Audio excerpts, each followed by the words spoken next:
If you've heard our most recent episodes, you'll know How to Gael is now sponsored by Fáilte Ireland. Tá an cartagat agus cáimid rága bhfuil scetamíní an downering. Tá, it really is the perfect pairing. The old matchmakers down in Lister and Varna couldn't have come up with a better match, sure they couldn't. Absolutely not. Sure, look, because How to Gael is a celebration of everything era, and Fáilte Ireland is all about celebrating our island's unique places and experiences. And you know what? We always try and give a uniquely Irish perspective on all of our weekly how-tos, and we are all about weaving in the star that has shaped us and the landscape that moulds us into every single episode. That's exactly it. But sure, it's the folklore, isn't it, girls, that inspires us. And of course, it's our tonga that inspires it all and informs us on this too. Mm-hmm. Yeah, so safe to say we're really excited to be working with Fáilte Ireland to keep discovering all of the elements of Éire that make her so unique and special, such as Mar Haumpla. Have you heard about the Wild Atlantic Way? On Atlantic Ian Áitne magical Casula Shandangan. I know, but you know, girls, there's a lot to be said as well for Ireland's ancient East. I didn't think I had it in me, but Shan there in the hair and Brún the boy and Cunt in the me. Not bad. Oh, go on. August Ireland's hidden heartlands there now. Crehalta, Celta, na Héireann, Mar Haumpla. They're favourite place for her Leitrim. Yes, rock and roll. Leitrim is rock and roll. Cadmi Aller, Car Vlackley, a Chomach Kenna, Príomh Chahar na Héireann, the beautiful coastal trails all the way from Clúntarv Gdí, Benéidir, Otra, Fionnuch na Fianna, Agus, Shiva Vitusa na Dinny. Oh, I had a little hike today, Fionn na Fianna, Agus Shiva New York, you know. Get a few mussels, see a seal, make a day of it, girls. Yeah, well, look at Tomwood, Gaelic Sul, Lesh, and Mlina Tomach Raon, Agus na Hachtrachti, Untaka, Gaelic Thalatach. So, Quinniger of a Gachrig. Here, let's all keep discovering Ireland and visit discoverireland.ie to plan your next short break.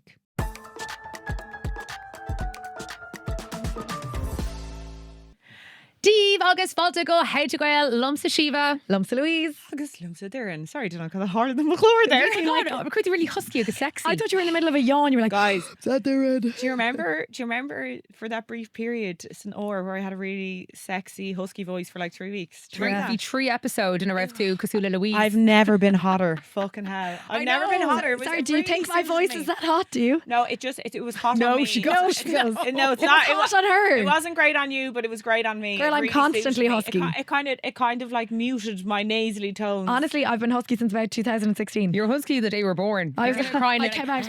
Yeah. Well, now.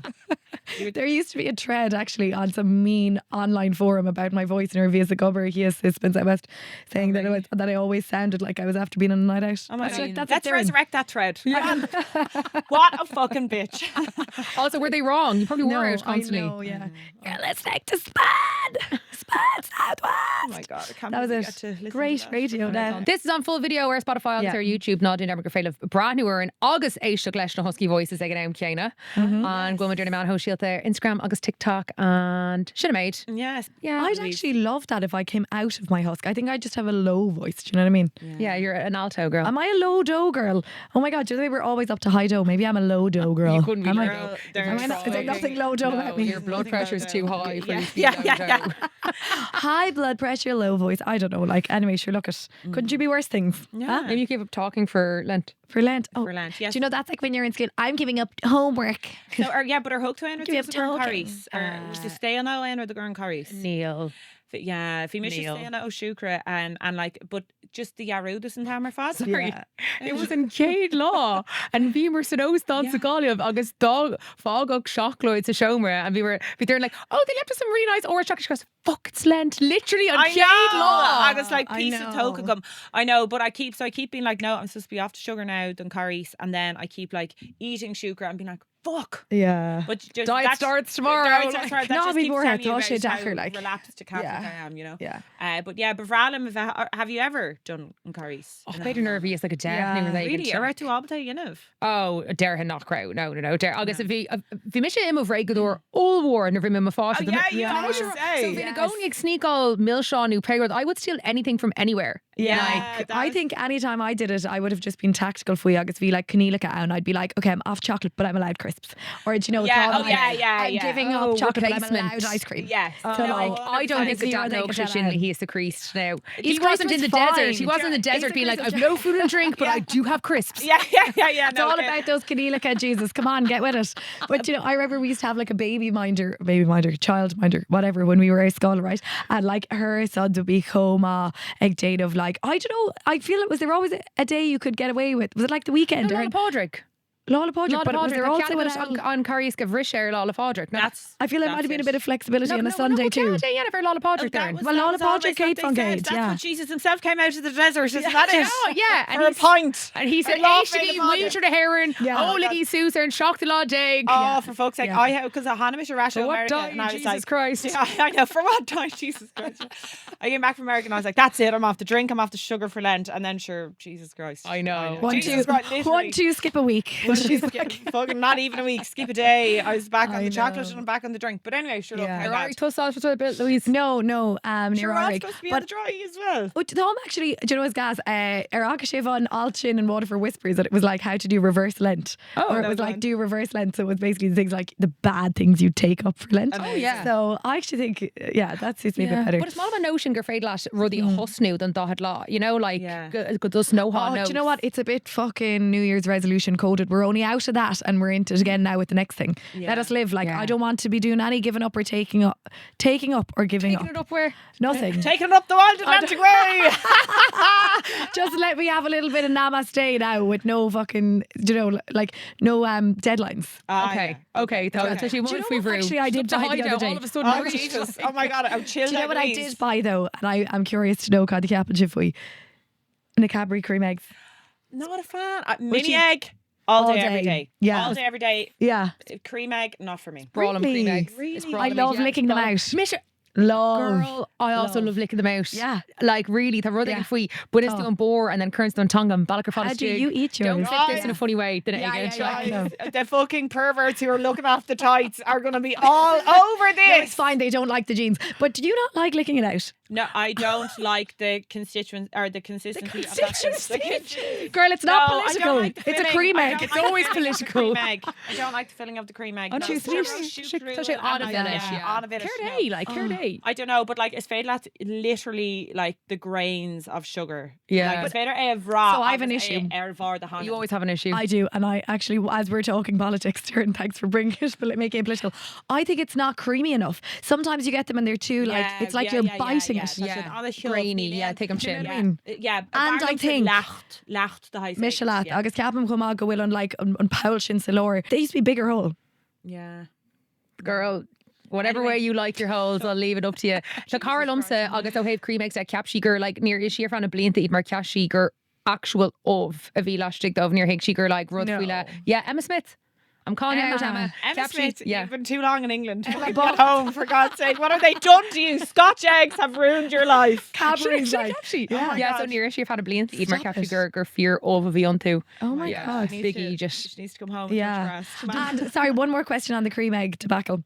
Do you think it's weird to buy cream egg when you're in the car and to eat a little bit of it, then wrap it up and put it away and only eat half? Yes. Yeah, mission. No. Sin co at like. I was like, I'm a weirdo. No, mar Neil self-restraint because sin agam. You know everything he's so we get right. But we were kind of sickened, like, but I loved it. If can't take a cream egg, don't buy one, Louise. Yeah, fear. Do you know it's a tough love I need. Our modern bhí mise Montreal drum contracts tá bacchus really dasa and the stuff was shigs of bacchus chun loaf sourdough on and they'd like lovely little pastries and I would never ever have a pastry than breakfast. I always have like eggs or one thing. I was like, Josh, I will have a little pastry than breakfast. Like fuck it, because pastries are so good. And I was kind of like killing myself. And sure, there's no sugars in pastries. Well, that's why I was like, I'm going to be eating sugar all day now because I'm and I was like, Josh, this is a real Louise Canton now. You're a devil for the fucking sugar, and you're a devil. You'll have a pan of chocolate for the breakfast. I would do that maybe twice a year. It's cat. Yeah, and you do it. Yeah, so bad. So that's how I justified it. I was like, look, can do this if 4 it's days good a enough week. for Louise, I know. But sure, then I'd be a dreadful. Like I'd have the pan of chocolate. I mightn't see a bite of food until the tin of tuna at Gorge Tate that night. A few mushrooms, slice them up. She Casula cop. I swear to God, she has the diet of a house cat. Yeah, I do. And the body of one. Okay, it's Laura Shin. Tá go bhráig go téim na seachtainna a corda. So Marisol Leave. Tá Lana Marca talked chun cín on down up shot to all who celebrate. But motherhood can come in very different forms and there are many different ways to be a mother. Agus an seachtain shot, I'm going to leir to he. Remission, can I just say I bought a little Lana Marca corta for our set? Yeah. Now Neil Ainrich grew for Ergafoling because I thought we could hang it up as a piece of art, but I just thought, mother of how to Gael, if you had to take a little builla for Urim. On Kyloch. No? Okay, sorry. Pet cares. Oh, for fuck's sake. Is that me? Oh my God. Connie Earnshay. Connie Earnshay. So high maintenance, but so worth it. Oh my God, I obsessed. believe that is an original Peg quote. Oh my God, Patricia Gaheven. Yes, yes, yes, yes. Cur Peg there in Ackle le Podrick. Oh, Try I to go hate her space. wearing a blascade agus is fear. I thought she'd high maintenance. I know. Is she on it? yes, on the yes. Oh my God, cover sin carta. Yeah, sa chathair actually bhí mar siú agus just cutting me bhí sé Irish Even. designed love, or I don't know was it love Jane love printed anyway. Agus cat made just go raibh she furfa. Then Derek after the show like the Gaheven mother her of all mothers. The mother of all mothers. No. Yes. Go on, Peg. Peg. Mothers. You Peg. You up out of it. Mario Turgaminic, Model Yes. Peg. I'd say Aaron Peg Masfield. loved licking us out now, the cream egg. my God. I'd say she did, Criva. Blasphemy. bugger Okay. rag. Táimid chun í a bheith agan ar an glór an seach na seo chuirde agus táimid really excited le leirt leis an sin faoin taithí tá acu model a bheith ina máthair. We are going to be chatting to drag queen, podcast host, activist and the most beautiful lady in her price range. It's Veda Lady. Veda, Fáilte Ulmhór, Riven Podchraolta, we're delighted to have you in with us today. Thanks so much for joining us. Oh God. Thank you. It's a pleasure to be here. We're having fun already in this studio. We are a bit too much fun. We had to be told off there to record this. So we are celebrating this episode. It's coming up to Mother's Day. And I hear that you identify as mother of your tribe. Can you tell us a little bit about that? I love it. I'm more like labeled myself the mother of the tribe than identify as the mother. But you know, that's my name. I'm the tribe mother. But Mama. it comes from a tradition really in the drag community of having drag mothers. I have several drag children myself, who would be the younger girls who work with you, kind of / work for you, that kind of pick up your ethos, but more than anything, receive your unconditional love, I guess. You know, Do I you love have a my favourite girls. child? Pixie is my favorite child, and she knows it. Like, I love them all, but Pixie lived with me for 10 years, from when she was 20 till when she was 30. At the end of COVID, she decided to stand on her own two heels. And she is my favorite because we are the closest, you know, and she's slowly turning into me. And I think that happens to us all. We all become our mothers. Oh, totally. Oh my God. We're Big all time, guilty of yeah. it here, yeah. What's that Oscar Wilde quote? It's men's biggest tragedy, or no, women's biggest tragedy is that they turn into their mother, and a man's biggest tragedy is that he doesn't. Yeah. There you go. Well, That's gas. Pixie Woo actually ended up at a party back in my house one time. So good fun. Good She fun, ended up at a guys. party Good fun, back in girl. my house, and a decade later, she moves back out again. So consider yourself lucky. she stayed for 10 years. That's amazing. I actually love the fact that you are unbiased and have favourites. Yeah, well, that's you know, I brilliant. do love them all. But Pixie's the boss, is what I always say. Okay. Like, Pixie's a mini me. And a few years ago, I stopped really making decisions when it came to the show and just defer everything to Pixie. I love that you say she's a mini you, because I feel like now if we all become our mothers, what are your traits as a mama? Yes. What kind of a mother are Marijuana you? mama. Meditation mama. Yes, You're namaste. speaking the Namaste, language. you're Namaste. No, don't Yeah. start them. Focus on breathing, and you know, Okay. and just don't lose your. Can we say shit? Yeah. Girl, you can say Don't whatever lose you your want shit. to. You just said you're a marijuana mama. I'd say shit now is a. That's my biggest vibe, I think, for the girls is, you know, just to be a cool mom, just like the movie says, I'm a cool mom. Okay. And on Wednesdays we wear black because Yes. we're witches.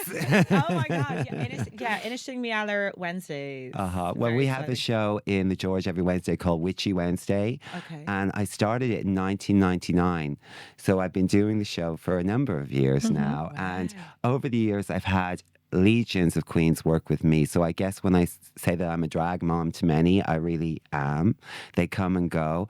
Drag is one of those things that some people really only pick up for a few years and sort of grow out of it. But if you never truly learn to love yourself like me, you just keep doing it. I'm just kidding. I mean, if you're still finding empowerment that way or feeding your creativity, I think for some people it's a career. Whereas for other people, I feel like it can be a therapy. therapy. Yes.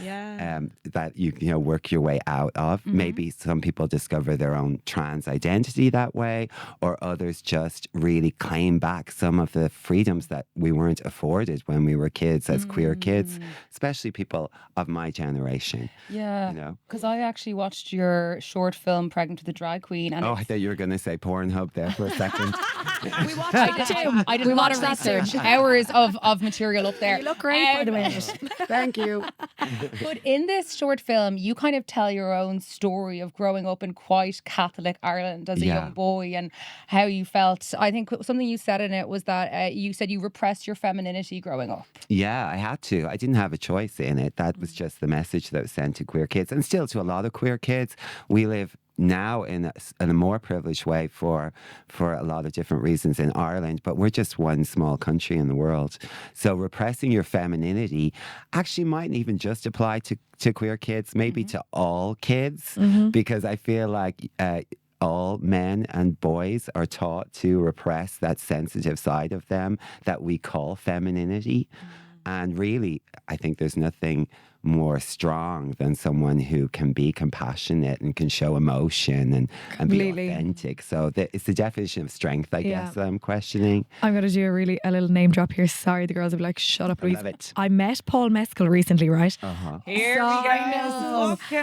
Go on. So sensitive and unassuming, and felt very much like how I feel a modern Irish man should strive to be. But I think that all men, I think that's like something that we've been sold for, years, that all men are these, like, they don't give a fuck and blah, blah, blah. But then, like, actually, when we're a bit older and, like, can cop on now, like, men are incredibly vulnerable. And, like, once you can kind of view them through that, it's actually, in your own head, maybe a couple of years ago when I was younger, I used to be like intimidated by men, or, going out to see or dating men or whatever, because I'd be like, they're just way less invested in this than I am or whatever. But now when, you're a bit older and a bit more confident, you realise actually, like, men are so lost and they're so vulnerable and they find it really hard to communicate with each other.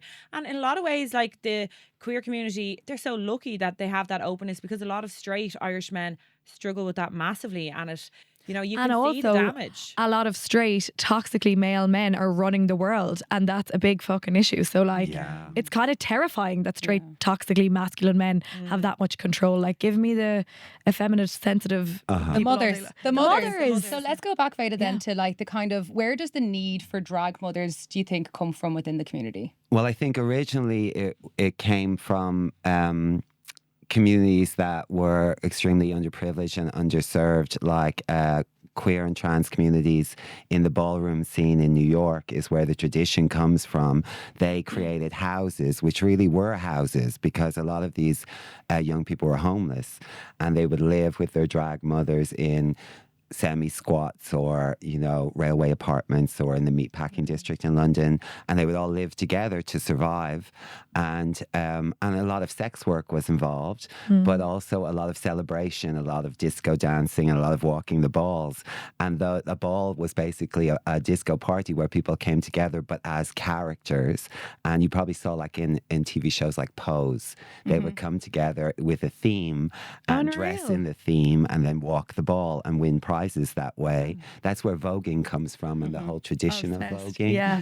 And that's where the original, that I'm aware of, drag mothers come from. You become a mother of a house, and then you're responsible for the kids who walk the ball for you. Amazing. And I guess what we do in modern drag would be similar. Like, I am the supreme of Witchy Wednesday, and those witches are my bitches.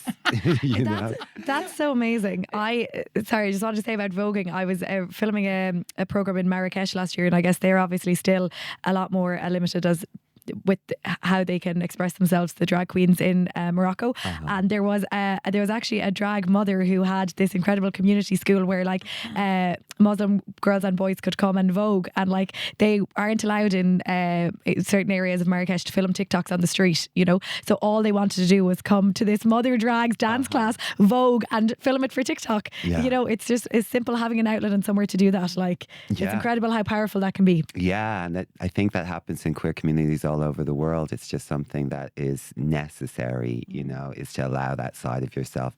I think that queer people use their creativity as their strongest weapon anyway. Even when you look at big movements like marriage equality, or if you look at, more importantly, like the HIV/AIDS activism that happened in the 90s, it's always been about being smarter, funnier, cooler, having better ads, better posters, better flyers, better messages. And I think that that's something queer people have always had to do, is fight smart, because we aren't really afforded the weapons, the other weapons, like money and power and equal rights, you know? Yeah, and I mean, we're laughing about it, but that's so important. And you know, we talk a lot about, I suppose, the social change that we want to see in Ireland to create a more, you know, equal society for everybody.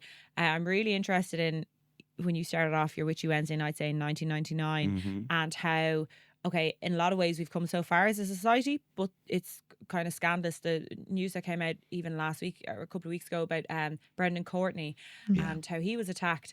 How do you feel, you know, our progression has been? What more can we do? What do we need to be aware of, and how can we be good allies? Well, personally, Brendan's a close friend of mine, and when he was attacked, I was really upset about it for a couple of days. I really felt like we were moving backwards. It reminded me of 20 years ago when, as queer people, we probably owned a lot more black coats and black hoodies because we would dumb ourselves down to get to the club and then reveal our colors and then wrap ourselves back up in black and, you know, get home safe. And I noticed that I had a tendency to start doing that myself, to start thinking about, you know, what's the last layer in the winter months, you know? Am I going to be able to get a cab? Am I going to wear the silver metallic raincoat? Am I going to wear the black linen, you know? And I feel like that's sad because it just took me back to a sadder time in Ireland. To me, I thought we had a really great heyday up to and including a little bit of COVID. But coming out of COVID, the streets just seem to get less safe. The politics seems to get less safe. The way that they're weaponizing trans people impacts everyone in the queer community. And just that also the rise of the right and the way that politicians have weaponized people seeking asylum as well gives sort of like emboldens racists to say openly racist things. It emboldens homophobes to spit at you in the street. It's really dangerous the way that we're allowing society to just do as they will on the streets.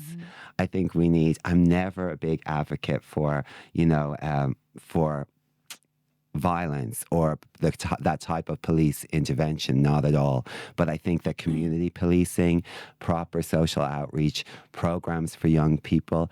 I hate to see groups of young men on the street and be scared of them just because they're a group of young men. As someone who lives in the city and walks to work all the time, I hate crossing the street just to avoid 6 young guys in black coats, presuming that they're a danger to me. And it just doesn't seem fair to them or to me. But there's nothing out there for these kids. I can see that. People are watching their older siblings live in the box room of their parents' house until they're like 28. And whether they had a job or didn't have a job doesn't seem to matter. So I don't know what we're modeling for these kids in poorer economic areas. I don't know what outcome we're expecting. Totally. And it's you know, I suppose everything is connected to the housing crisis, you know, multiculturalism, you know, supporting marginalised communities. We can't really fix any one of those problems until we come together and have a kind of a collective healing and, you know, overthrow of whatever the status quo is. You know, we all support each other. And maybe before we will move on to more positive and light stuff. But I want to ask you first, actually, though, you're involved. You created a group called Pause Tribe Vibe. Pause Vibe Tribe. Oh, sorry, I nearly got it right. Sorry, it's my own fault. I named it. It just rolls off the tongue. But today I saw, the day we're filming this, I saw that you've released a letter to An Tseachtain Mícheál D. O'Higgins. You might tell us a little bit about that letter.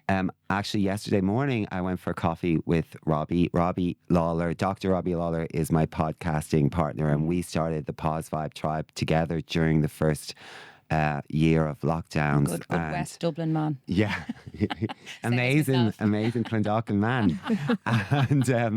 And we met yesterday for morning for coffee, and he was on his way to work with uni aides in London, trying to address this catastrophe that's happened in terms of the global HIV response when US aid was withdrawn from all of these incredible programs, especially in the global south. It's impacting the global majority of people living with HIV who are black and brown people. And that is a very intentional move by this government in the US to put those lives at danger. It's heartbreaking for activists around the world and even here in Dublin, where we're still quite safe, to know that millions of people could and will die of AIDS unless we have some very serious interventions. Meanwhile, nobody's really talking about it. The European governments aren't really addressing it because everyone's worried about the economic repercussions of what's happening with America. So meanwhile, our Taoiseach is on his way to the White House to drink Guinness with Donald Trump. And I very much doubt that he's going to say anything about it. But I love Mickey. I love Dee. That makes two of us, baby. You're in the right group here now, Veda, for that kind of a comment. So I said to Robbie yesterday morning, I was like, I think we should reach out to the president. I think, when the genocide in Palestine needed to be spoken about, called out, he was really, I think, the first notable Irish politician or statesman to do it. And I feel like he's our best chance of speaking out for millions of people living or dying with HIV. Absolutely. He's been great, and they have absolutely been slating him on mainstream media as well, saying that he's spoken out of turn. But I think that's when he really proved himself as like president to this country, that he could stand up for the underdog and, reflect the Irish over majority feeling, which is obviously that we are anti-genocide.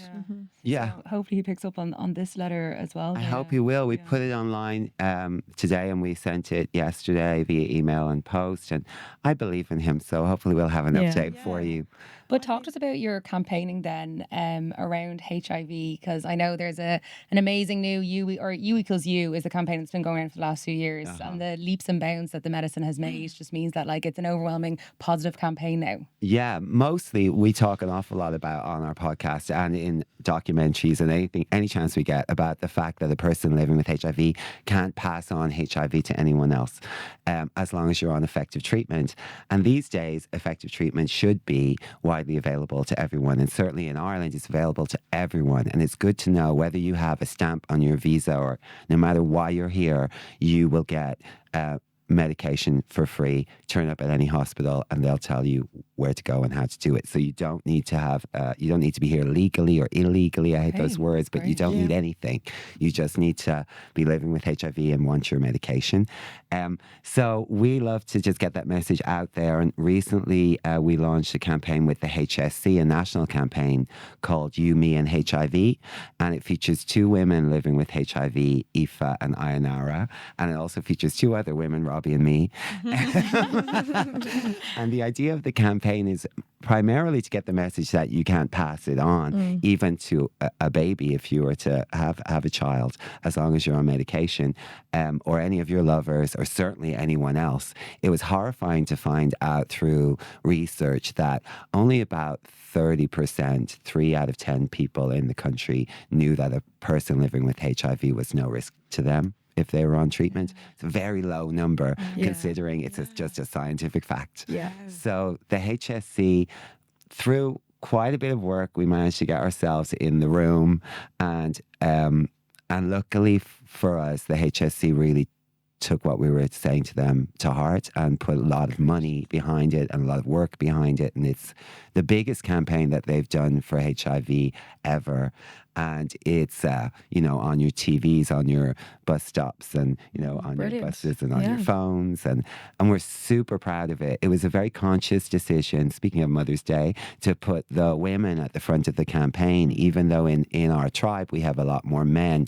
And we certainly started with only men, because a few years ago there were no women really speaking about living with HIV in Ireland. When we did our first podcast in 2021, was the first time we asked for women to come forward. There was only 2 women at the time, Rebecca and Liz. And Rebecca was mostly living in London. And Liz, who's a little bit older than me, had really put in her time and felt like she needed to step back. So for a couple of years, there was no woman really to represent that particular need. And then through listening to our podcast, Aoife Cummins, who's a nurse from Galway, She's amazing. she's a wonderful woman. She approached us and said, I want to come out. And now we're up to, I think, 11 women at our last count. Yeah. Who've all been guests on the podcast. Yes. And Fair play. and that is really why, we led with the women, because there are more men than women in Ireland living with HIV, but there are more women than men in the world. Yes. There are more women acquiring HIV than men in the world, women and young girls. Yeah. And nobody is educated. I don't know how educated you guys were about it. Did anyone tell you to take a HIV test? No, and I feel like we probably are not educated enough on it, to be honest, at all. Yeah, So I'm glad that we're saying this out now. What actually would you say to our listeners who I maybe would feel the love same? you all to take a HIV test. Okay. And you can get one from SH24 online for free. Yes. Posted to you, totally discreet. Nobody would know what it is, and it'll test for you for all STIs. You can have like up to 5, 6 STIs and have absolutely no symptoms. And we know people who have been in that situation. So if you're not testing, you just don't know. You don't know, and especially when it's free. Like, I mean, there's no excuse. That's a great There is no service. excuse. Yeah. Well, that's the thing. I mean, especially as I suppose, like, straight women, there's tendency there to think like that doesn't apply to me. Yeah, But exactly. it does. And like, does. in the case of Aoife Cummins, I've heard a couple of her interviews, and her story is she's a straight woman as well, and so nobody is exempt from this. All of the women on our podcast who are living with HIV are straight women. Oh, are they? Okay. Wow, that's so interesting. Yeah. And none of them acquired it through intravenous drug use or through like a hospital. No, sure, of course. Okay. Yeah. All of them from having sex with men. Yeah. So that's how it happens. Yeah. And my thing to say to young women and all women would just be, it's your body. Take ownership of it and take responsibility, because it is really unfortunate. It can really derail you if you get a HIV diagnosis and you're not really educated or prepared for that. And it can destroy relationships, and maybe even needlessly. Yeah. If you're all adults and everybody's just going to be responsible for Yeah. themselves, then you don't have to play the blame game. You know when you tested, if you tested negative, and then you've been responsible for yourself. Yeah, that's really well put. I am so glad we've spoken about all the serious stuff, but I have to say I'm itching to ask you about the fun side of things. Why is drag so fun?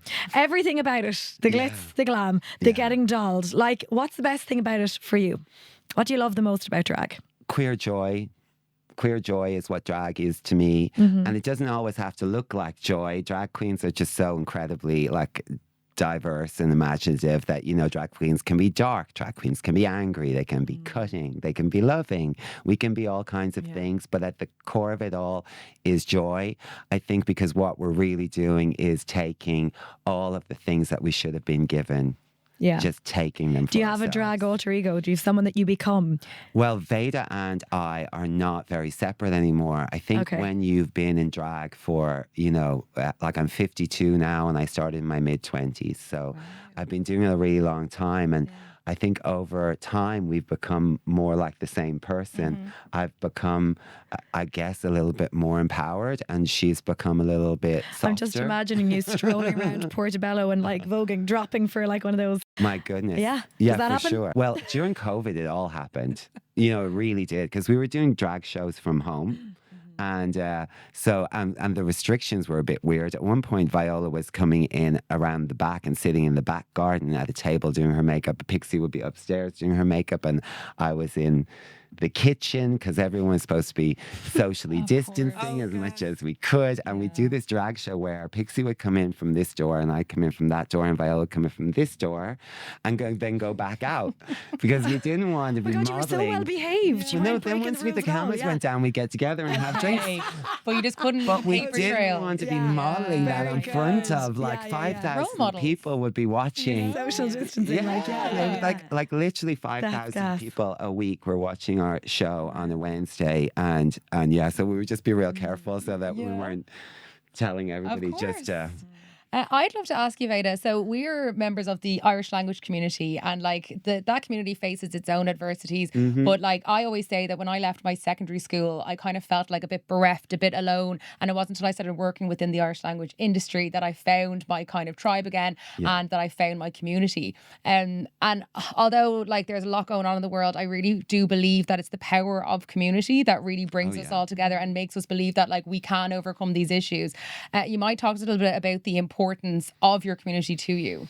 Sure. Like in recent years, my community and my community work is more focused around people living with HIV, the people in our tribe that I call the tribe. And I spend, I would say an afternoon a week every day working on HIV activism or spending time with people who are living with HIV and supporting them in various ways. And I feel love. That's it. Like I feel love. It's not hard work, it's hard love. And it's, and it's very real. Yeah. And it's very much reciprocated. There's something very special, a bond that can happen with someone who's been through something traumatic like that. If you have the most stigmatizing health condition in the world, even if you're cool with it and you've worked to be cool with it, you still understand what that means. And I think people also become a bit more human. The H stands for human, and I think we get that out of it and become a bit more authentic, a bit more vulnerable because you're humbled by an experience like that. And you're less likely to shame people when you've been dipped in shame, and you're less likely to judge people when you've experienced that kind of judgment. And so I feel like we're a very beautiful group of individuals, and I just love to spend time with them. And as a community, I think initially Robbie and I started out trying to give support to other people living with HIV. But in no time at all, we became a group of activists. Because once someone is empowered, they don't need support. All the tribe members now support each other. We're not like a point of contact to anyone. Some are closer to others and everybody has each other's back. But B, they don't need support. We don't need support. We don't need people shaking buckets for us. We don't need charity. I know there's organizations that would hate me saying that. There are people living with HIV who definitely do need charity, certainly in the global south, but not here in the global south side. And, I'm just not into that. We're not charity cases. We're incredibly smart, diverse, and I would say beautiful people because I would describe the tribe, when I talk about them, I talk about the beauty of our weapons. Because that's what they are. They're weapons against stigma and shame. And their stories are what makes change. You change people's hearts and you can change people's minds just by telling them who you are and showing that side of yourself. And all of our tribe have done that. And that's been a gift to us. I feel so inspired to get my Gaelic tribe together and I don't know, do something. Do a podcast. You're great. Don't encourage us, honestly. We don't need it. I know. Veda, beautifully said, though. that was Thank you for gorgeous. sharing that. Yeah, absolutely. And then we want to say Láithreoir Máthracha son of this, which is Happy Mother's Day. Oscailga. Yeah, any fun events coming up we can go to? Witchy Wednesday tomorrow. We actually fancy ourselves as three witches. Do we give you the witchy vibe? Yeah, You you can be very real and much tell us do we're give me basically- the Do we? Yeah, this is the time, this is the hour, ours is the magic, ours is the power, this is the time, this Before is the you hour, arrived, ours we is were the magic. cackling over a cauldron. It's happening, it's happening. Yeah, there's three of us. Yeah. You know. Yeah, the craft. Yeah. Here we are. Okay, well, Veda, Gurmil Magros Vela, we're so grateful for you to come on and chatting on, and Happy Mother's Day. Anytime. So bin our chat alling le Veda Lady. Oh my god, nach sin codas girls. Co-das. Co-macoint agus, just co-kinalt and we're going Yeah, rud atá Harvest Samúl is, pobl imlathe sean pobl LADT, no, mé ará sin mars ceart LADT. LDTA, like, Oh yeah, you know. LADT, no, if I just gur bheith cinnte gribh an chréling mar carcam. Pobl imlethe I seahiad son agus is pobl imlethe singe chomá agus is dócha ar scath chéile a bharan sing ar fad má táimid ar fad I gobar I dro spruc amháin caríonn se leis na pobl ar fad agus tá bhad ní smó ag gomónta going le na chéile ná mar tá difriochtaí an. Tá cuacht I sin massam. Yeah, absolutely. Agus ar nó tá Venn diagram den há phobal comá, you know, a rasnín ar chéile comá. So, absolutely. Yeah, bhí sin really cuachtach agus massam nachhfuil muid mar maná Erica, sorry. Whoa! Freudian slip. Mar ná Dúracha. Did I just come more out? importantly ná Éirnacha.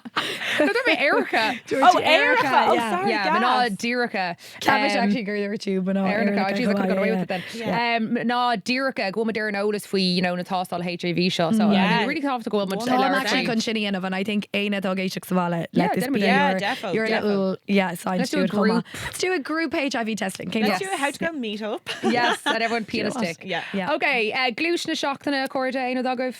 Okay. LGBTI is the LGBTQ as gailge agus co-onanis is equality and Yeah. 40th. Okay, cuirí me se stigma lei sin agus lá na mórthacha. Lá na mórthacha, absolutely. Yeah, den deir seachtainna Yeah. agus beidir maternal mórtha. Mórtha. I don't know. Well, maternal. Well, it's so Absolutely, it's Maherha. Mórtha. Yeah. New Levé Mahrúil, Mórtha. New Mahrúil, you know? Mórthaúil. Yeah.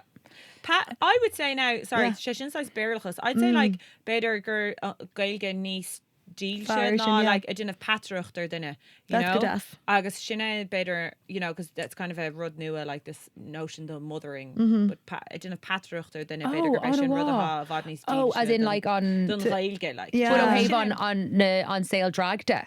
Well, yes. Well, I'm just a kind of like near how the vaher to arrogant. You know, they're into valen. Like you just need to be mothered. Like Yeah. like on road to vech going on Yeah, this Marvian patruch, Patruch. Yeah. she- Anias. yeah. Okay. Patrucht. Yeah, it's problem me.